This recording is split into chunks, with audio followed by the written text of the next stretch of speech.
Hi, my friends. Welcome to Inside the Minds of Authors. I'm DC Gomez, your host, and also an indie author. I'm thrilled you're joining me today for another fun interview with a passionate author. We're going to kick off this show with an exciting reading, so let's get started. Thanks so much for having me, DC. I'm so excited to be here with you. Here's a little bit about me. I'm Alison Rand, the author of A Place Called Grace, a memoir. I'm a first-time author, and I also blog on my newsletter and on my website.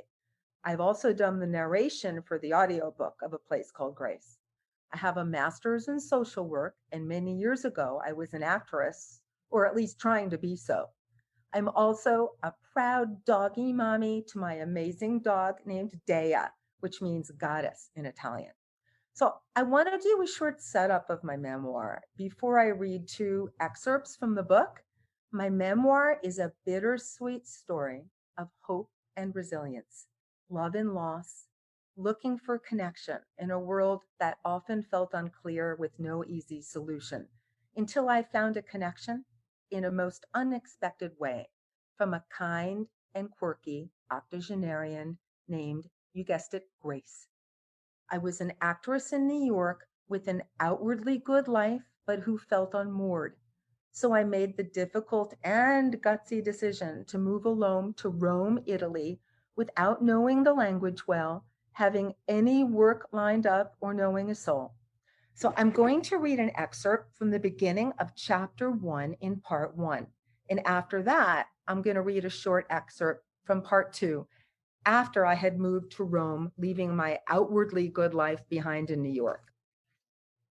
Chapter 1, 1994. It was always the same dream. I was swimming along in the calm waters near the shoreline, doing the crawl, kicking evenly, my arms pulling me along. Gradually, I found I was swimming against the tide. I wasn't going anywhere. I had to kick harder, increase the power of my stroke. Soon even that wouldn't be enough, and I'd be swept out to sea. I woke up in a cold sweat again. The clock said 4:13 a.m. I stayed under the covers, steadying my breathing until sunrise. Then I stumbled to the kitchen and made myself a cup of coffee that I would sip, as I did every morning, in one of the comfortable bedroom chairs. From there, I could gaze out the window if I focused on a tiny space between two tall buildings that otherwise blocked my view. I could make out the smallest snippet of the Hudson River, and that calmed me. I told myself again how fortunate I was. After all, I had what others believed was a satisfying life. At 37, I had abs that were just this side of washboard. I had the comfort of some good friends. Although struggling as an actress, I had my own place in Manhattan, which is no small thing. Nevertheless, like my semi-view window, something in my life was blocked. Every day was the same, right down to what I ate and how I ate it. I measured it out, 1 glass of white wine and 2 cigarettes at 6 p.m., 1 spoonful of low-fat Ben & Jerry's at night before bed. I had become a careful eater ever since my short-lived career as a flight attendant, where I lived in fear of the monthly weigh-ins. 1 cup of whole grain cereal with low-fat milk for breakfast, along with 1.5 cups of super strong coffee. Chicken salad on whole wheat with lettuce, tomato, and pickle for lunch. I went to the gym 5 times a week in a short spandex top to show off my abs, and form-fitted sweatpants to disguise my thighs, and always did the same routine. Stationary bike for half an hour, strength training with 5-pound weights, and a series of stretches. For a short time after those workouts, I was at peace until the endorphins subsided, and I was once again adrift in a life that looked great from the outside, but felt lonely on the inside. That morning, as I nursed my 1.5 coffees, Denise called, as she always did, at 9:30 a.m. like clockwork. "Hey, honey," she said, "how is the date?" Denise, a Pat Benatar look-alike, with a small, perfect nose and large almond-shaped brown eyes, worked in finance and was always buzzing with energy. The same kind of boring, I said with a sigh. Hold on, I've got another call. A minute later, she was back. Sorry, business, she apologized. Honey, you sound so sad. What can I do? I don't know, I said. It's like I'm programmed to go through specific motions every day, but without any purpose. I feel like a Stepford wife and I'm not even married. How can you say that? You've got a body to die for and you lead a glamorous life surrounded by interesting people. I wish I had your life. I mean, look at you. You're an actress. I audition, I corrected her. That's different from having steady acting work. I've been the girl on the box and in the infomercial for Perfect Smile, a tooth whitening paste. The producers praised me for my work on the TV ad for the patch, a weight control product that was being marketed across Europe. Whenever I was chosen for a commercial out of a field of 100 contenders, I felt special, singled out. It gave me a rush and made me feel I had been right to choose a career in acting. I wasn't aiming to be Meryl Streep, just hoping for a chance for a fulfilling career. I didn't know what I was in for when I chose it. And now I'm going to read you a short excerpt from part 2, Once I've Moved to Italy. And I'm going to take you with me on an audition in Rome that I was very excited about. Cristo looked directly at me with an approving gaze. You are a good Thai, he said. You look European or Italian with your dark hair and eyes, and you can also look American, and you're pretty, so I think I can use you.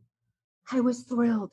Do you have anything I can audition for right now? I asked, hoping against hope. I will send you to Sheila Rubin, an American casting director. She is casting some small parts right now for a film at Cinecittà. I knew of that studio. Everyone did. It was quite famous. The place where all the spaghetti westerns had been shot and home over the years to directors from Coppola and Scorsese to Fellini, Bertolucci, and Visconti. Dozens of the films shot there had gone on to win Oscars. I was so excited I could barely breathe. What are they shooting? I asked, trying to contain myself. It is a film called Daylight, he said. The star is Sylvester Stallone. Was he kidding? Was this a dream? Stallone was A-list. Stallone was Rocky and Rambo. It did strike me as funny that I had to move all the way to Italy to make it into a major American movie. And I had a moment of panic that the agent would assume I knew how to do all my own stunts, or that I had Rambo-like abilities that would qualify me for being in an action movie. Did I need to have zero body fat, the way Stallone did? I was in fairly good shape, but I might have to reconsider those 6 nightly biscotti. I had to fold my street map all the way out to find Sheila Rubin's apartment in the heart of Rome. Even so, I had to stop multiple times and ask for directions. It's true that I am terrible with directions, but I have to say in my own defense that Rome is not an easy city to maneuver. Sheila was a tiny woman, originally from New Jersey, who had studied the violin and viola before getting involved in movies and moving to Rome. She smoked nonstop and had a smoker's cough. She took my headshots and said she would call me. I skipped out of there like a schoolgirl. I was going to have a part in an American action movie. How cool was that? It did seem that my luck was changing. Even though the economy was bad and even Italian actors were having trouble finding work, Riccardo, the agent who worked out at my gym, thought I was a good type for pubblicità, TV commercials, and set me up for an ad for mozzarella cheese. I immediately made an appointment with a hairdresser so I would look as good and Italian as possible. You can dress casually, Riccardo told me. Wear a skirt and a nice shirt. I went through my closet and chose a black form-fitted skirt, and a pink blouse. On camera, those colors look good on me. My experience in New York was that for commercials, they usually wanted a particular look, a 30-something neurotic type, like the Elaine Bennis character from Seinfeld, for example, or a sexy car saleswoman with a low-cut blouse. Often there was copy to read or try to memorize quickly, but I wouldn't know until I got there. At 10 the next morning, I was en route to the casting director's office, my head held high. Here I was in Rome on my way to my first audition. At the casting director's office, I sat in the last available seat. All the other actresses had short skirts. Mine was knee-length, and tight blouses. They had long, heavy hair that partly covered their face, while I wore my long hair loosely tied back. Did they know something I didn't? Or was I the standout, the one who got attention for being different? There was no script. I wondered what I would be doing for this audition, aside from eating cheese. After 45 minutes of fidgeting and adjusting my hair and applying more lipstick, the casting director, unshaven and with a big toothy grin, called my name. Buongiorno, he said inside the audition room. There was a single camera and a table with a big plate of cheese. It was a good thing I was not lactose intolerant. Eat the cheese and look directly into the camera, he instructed me in Italian. Look sensuous while you were saying buonissimo, buonissimo. Look sensuous? I was way too nervous. During the first take, I spit cheese from my mouth while trying to say buonissimo. He told me to do it again. He used his hands theatrically to suggest the heights of ecstasy I should be feeling as I sampled the cheese. I tried again. As I put the second piece of cheese in my mouth, I puckered my lips and tried to look carnal. Buonissimo. It was just one word, but the cheese got stuck against my teeth. I did it again. This time, as I swallowed the cheese, I bit my tongue and felt a dab of blood inside my mouth. I did not feel sensuous, and I was pretty sure I didn't look it either. I did 5 more takes before it was over. I wouldn't know for a while whether I had landed the gig, and I had probably consumed a full day's allotment of calories from fat and dairy, but I felt proud of myself. I had the interest of agents.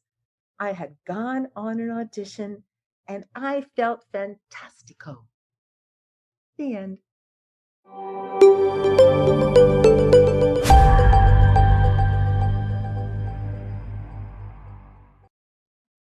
Hi, everyone, and welcome to another episode of Inside the Minds of Authors. I am so thrilled today. We have the amazing Miss Alison. Hi, Madame. How are you? Oh, I'm great. Thank you so much for having me, DC. I am thrilled you're here, and we're going to jump right in. So let's get started. Okay. When did you decide to actually put this book together? Oh, it's been such a journey. When I lived in Italy for 3 years, many years ago, I was smart enough, I guess, to have written in a journal every single day. And a friend of mine, who continues to be a good friend of mine, who's also an actor and a dubbing actor, he said, you're going to have to write about this one. You're just going to have to write these stories. And I have my journals, but I did not know what to do with it. I had absolutely no idea until I decided, okay, let me start. Let me try. I took some memoir writing classes. I was a writer many years ago. I was a copywriter in the ad business, but that's so different from learning how to write a memoir in a book.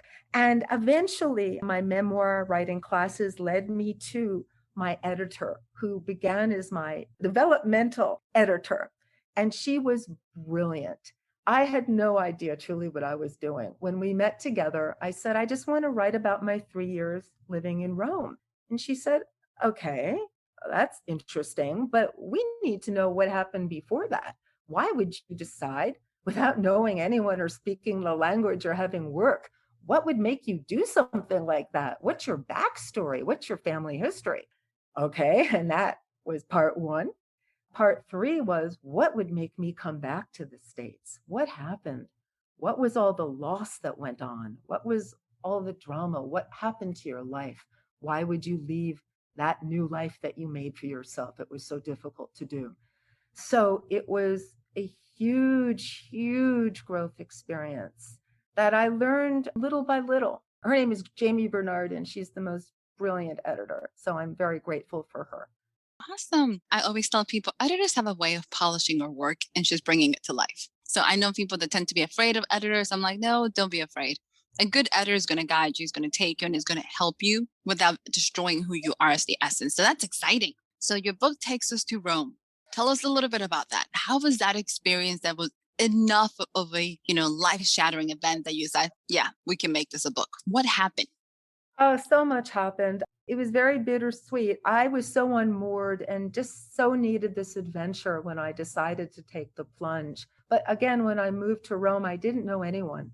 I had no work lined up, but I did have a suitcase full filled with my headshots and resumes, just in case.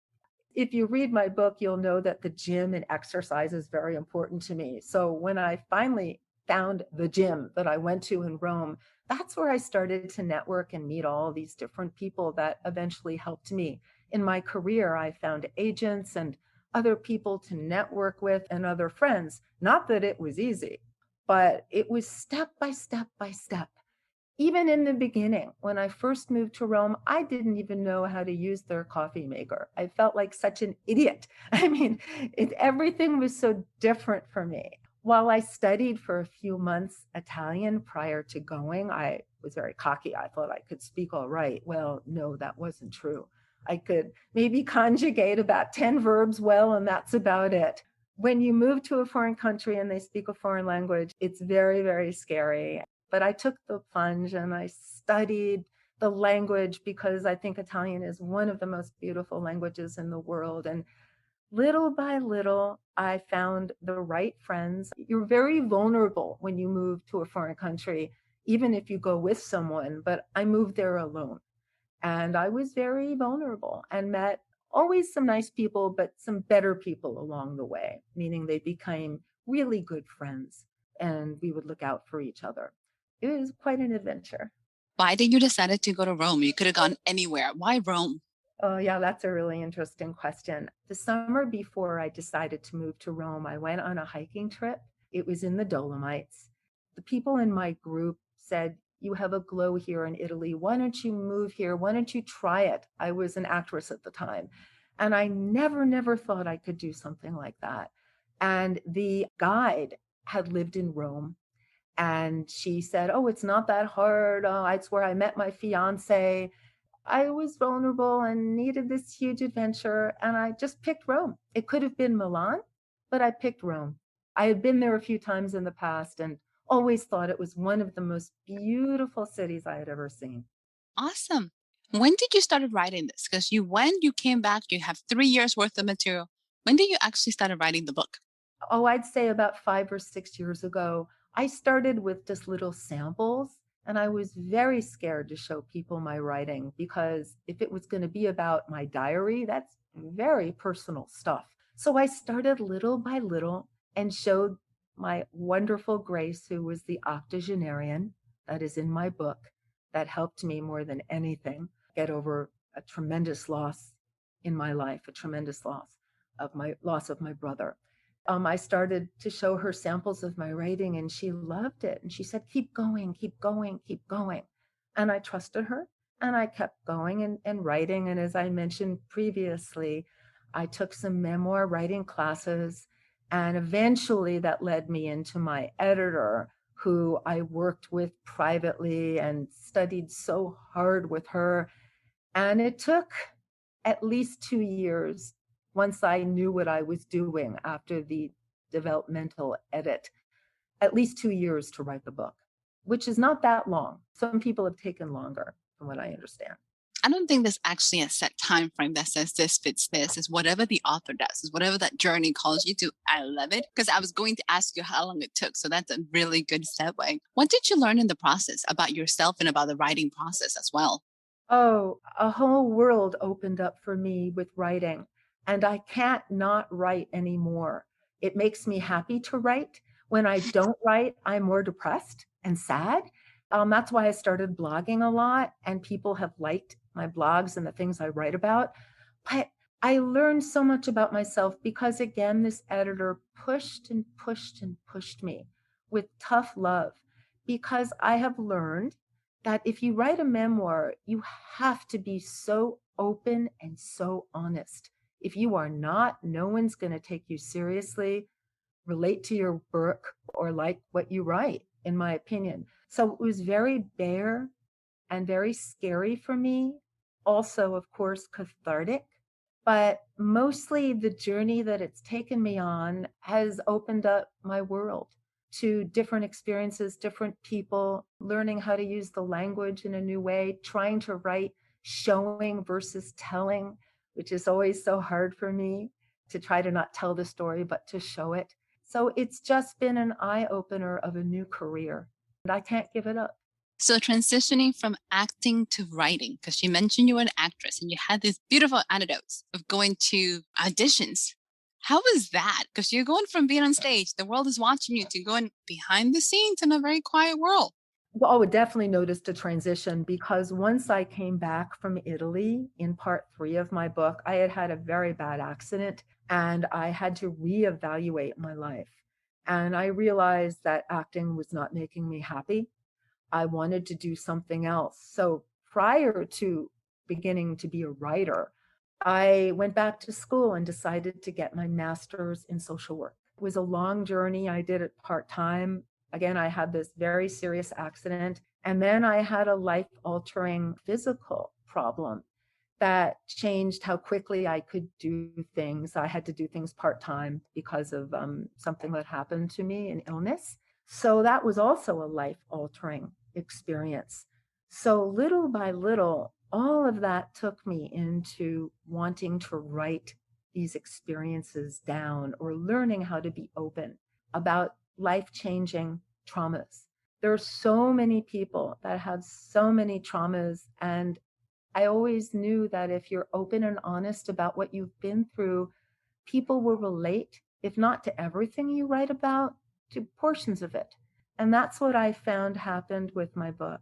Authentic words and authentic stories have a way of connecting with people's souls, I truly believe. So that is beautiful that you got to see it, that you got to experience it, that people were connecting with it, which is absolutely amazing. And I don't miss acting at all, to tell you the truth. I find I can use that in my voice, as I might have briefly mentioned. I recorded the audiobook of my book, and it was quite a challenge. I was a dubbing actress as well in Rome, and so I used all the skills that I learned there to be able to do this. I hope well. I think well. It's done pretty well. So I can use my acting for that, but no, I like to be way behind the scenes now. It's interesting how much your life has transitioned in these couple of years as you've gone through this process. Did you expect that? I had no idea any of this was ever going to happen. I mean, and frankly, my editor once asked me, if you knew how hard it was going to be to write a book, would you have done it? And at the time I said, I don't know, I'm not sure.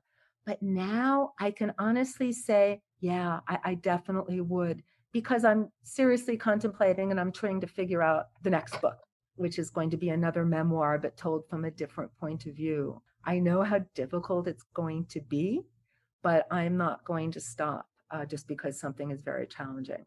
Writing a book was one of the hardest things I've ever done. I'm just thrilled with the growth experience of it. It's like nothing else I've ever done. You have tapped into something that is so personal because you're literally putting your soul on a piece of paper and giving it to people. So, yes, that part is extremely hard. So, you brought it up. Let's talk about it. What is this new book you're working on? It's just in the very beginning format stages. I'm talking to my previous editor about this as well. It's going to be from a different voice, not my own. And if anyone wants to look at some of my blogs that are on my website or newsletter, you might be able to figure out whose voice it is. Or I'll just tell you. What I'd like to do is write it from my dog's voice, from her point of view, my dog Dea. Aw. Yes, she's like my child. We are so bonded and so close. And there have been other books written from dog narrator points of view, such as The Art of Racing in the Rain. It was also made into a big deal movie, and A Dog's Purpose. And I'm not quite sure. I'm working on her voice in my head now. I hear it, but I'm working on it for the written word. But I want her to tell the next part of my story. So that's what I'm thinking of doing, and it's going to be done. I like it. I like that perspective. It's certainly different, right? It's certainly different. I mean, it's not fantasy, it would be reality. So, madam, as you go down this journey, what advice would you give an up and coming author? Oh my goodness. What I would really say is if you love to write and you have something that's important to you to write about, just do it. Don't make excuses. Don't come up with reasons why. Is it interesting enough? Is it not interesting enough? Just write. Keep writing. You might throw out page after page, or you might not. But it's really a skill that you have to hone in on and just write page after page after page until you find the right words that will express what you want to tell the reader. I've never written fiction, but for nonfiction, I know you have to go as deep as you possibly can and be as open as you possibly can. So the reader will relate and believe you. I would say never, ever give up. And never let someone tell you you can't do it, you shouldn't do it, it's not good enough, because it is so subjective who's going to like your book and who's not going to like your book, as I learned the hard and the easy way. I'm so surprised that a lot of people loved my book when I never thought they would, and vice versa. People couldn't relate that I thought might have been able to. So you don't do it for the reader, you do it for yourself, because you want to express how you feel and what's going on inside you, something it's so important that you want to discuss. What defines you is that you keep going, that you don't give up.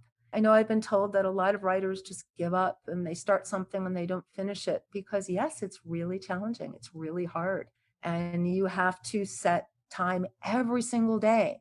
It might not be in the morning. It could be at night. It could be any time of day, but you have to do this every day and not just say, okay, I'll do it tomorrow. I'll do it tomorrow. I'll do it tomorrow. You just have to keep writing and pursuing it until you get something correctly.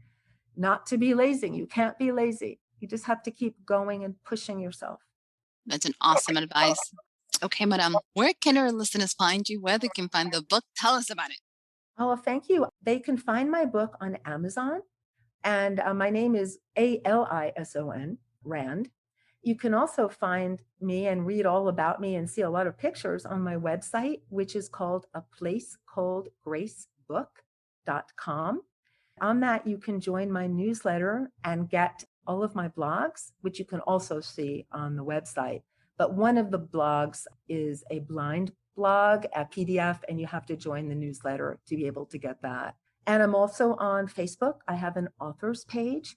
The website will take you there. There's a little F at the top of it, or you can just go to @AlisonRandAuthor, and you can get to my Facebook page as well.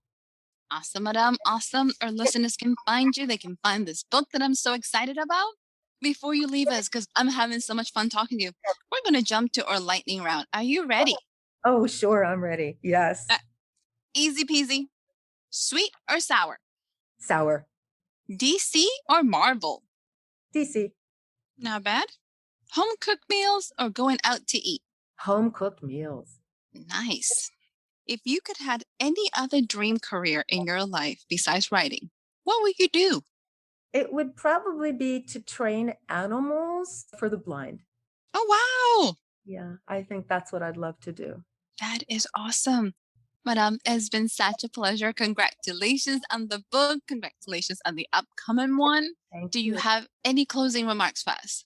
I wanted to thank you so much, DC, for having me. It's been such a pleasure to talk to you.